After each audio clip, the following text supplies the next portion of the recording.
Rakesh sir आपको एक और क्वेश्चन आज सिखा रहे हैं। क्वेश्चन बहुत इजी है। System of charges is in equilibrium. We have got two charges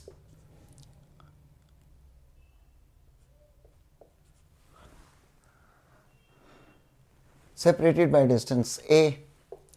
Where should a charge of where, check करो क्वेश्चन में क्या दिया है। Where should a third charge of Q be placed such that the entire system of charges is in equilibrium? और इसका magnitude और sign क्या होगा ये भी बताना है। ठीक है, पहले भी हमने एक ऐसा क्वेश्चन किया था, उसमें दोनों चार्जेस इक्वल दे रखे थे। यहाँ ये इक्वल नहीं है, अनइक्वल है। कंसेप्ट बिल्कुल वही का वही रहेगा। पूरा डिस्टेंस कितना दिया हुआ है a, इसे मान लेते हैं x। ये कितना होगा a माइनस एक्स। ठीक है जी। सिस्टम इक्विलिब्रियम में तो हर चार्ज पर फोर्स जीरो होगी। Force on every charge will be zero. तो पहले इस पर जीरो ले लेते हैं, इससे हमें पोजीशन मिल जाएगी। Force on c due to a must be equal to force on c due to b। A पर जो फोर्स है दोनों की वो इक्वल होनी चाहिए।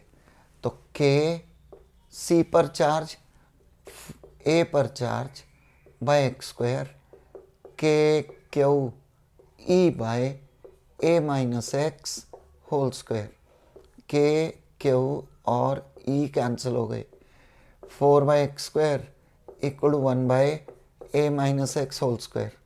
क्या होना चाहिए नेक्स्ट स्टेप? होल स्क्वायर खोल दें। ना होल स्क्वायर ना खोलें, स्क्वायर रूट निकाल लें। हाँ जल्दी हो जाएगा ये, उसमें टाइम ज़्यादा लगेगा। क्या आ गया ये?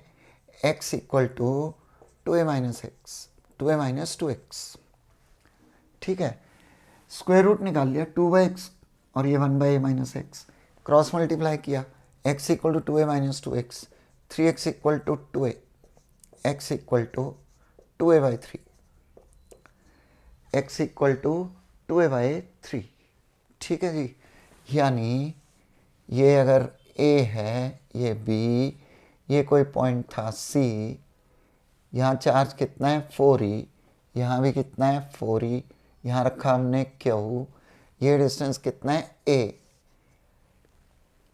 x ये था, ये 2a माइनस 3, 2a बाई 3, तो ये कितना हो गया a बाई 3 है ना। ये 2a बाई 3 तो ये कितना हो गया a बाई 3। एक ही बात है। ओके, अब नेक्स्ट फोर्स ऑन b, ये हमें पोजीशन पता लग गई कि डिस्टेंस कितना होना चाहिए। उधर से 2a बाई 3, इधर से a बाई 3। अब इस पर नेट फोर्स जीरो ले लो। Force on b due to c plus force on b due to a must be equal to zero. System in equilibrium का मतलब force on every charge is zero due to all other charges. तो b पर इन दोनों की force zero होगी। बस ये values थोड़ी ध्यान से प्लेस करनी होती हैं।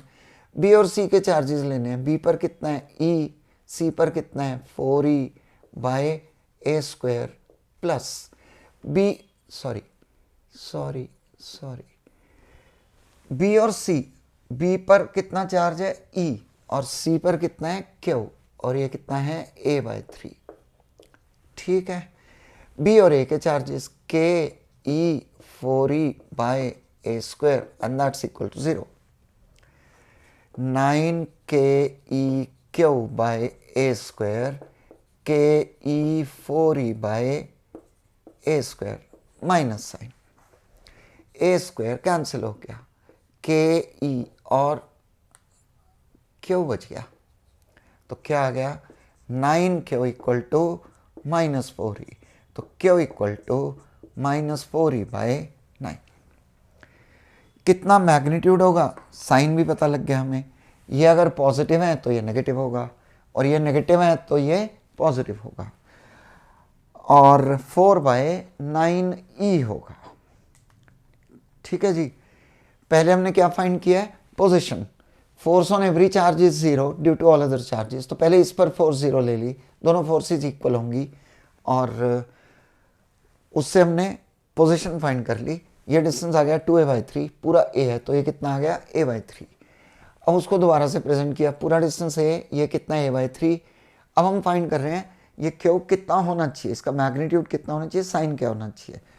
तो इस पर नेट फोर्स 0 ले ली, क्या इस पर भी नेट फोर्स 0 ले सकते थे, ले सकते थे किसी एक पर, तो इससे आंसर आ गया। अच्छा, दोनों में लिखने में थोड़ा सा डिफरेंस है, यहाँ हमने फोर्स को इक्वेट कर दिया, उससे पोजीशन आ गई। यहाँ अगर इक्वेट कर देते तो माइनस साइन नहीं आता, मैग्नीट्यूड आ जाता। ठीक है, अगर इक्वेट करते तो मैग्नीट्यूड तो आ जाता, साइन नहीं आता।